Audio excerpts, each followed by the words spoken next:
നല്ല തിരക്കുള്ള ഒരു ട്രെയിൻ, ബാഗിലൊരു 10 ലക്ഷം രൂപയുമായിട്ട് നിങ്ങൾ യാത്ര ചെയ്യുകയാണെന്ന് കരുതുക.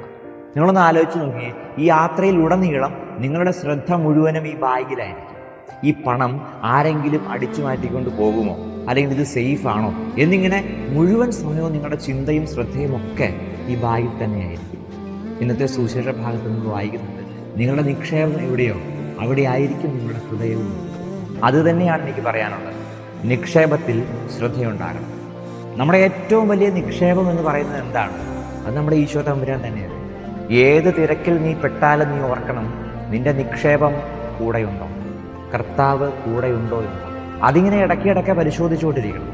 സാഹചര്യങ്ങളൊക്കെ മാറി മറിഞ്ഞു എന്ന് വരാം, പക്ഷെ അപ്പോഴും നീ എപ്പോഴും ഓർക്കേണ്ട ഒരു കാര്യമാണ്, കർത്താവ് കൂടെ ഉണ്ടായിരുന്നോ.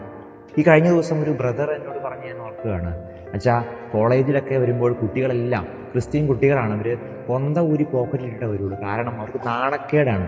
വീട്ടിലൊക്കെ പ്രാർത്ഥിക്കുന്ന ആളുകളാണ്, പക്ഷേ അവർക്ക് കോളേജിൽ കൊന്ത ഇട്ടുകൊണ്ട് വരാനായിട്ട് നാണക്കേടാണ്.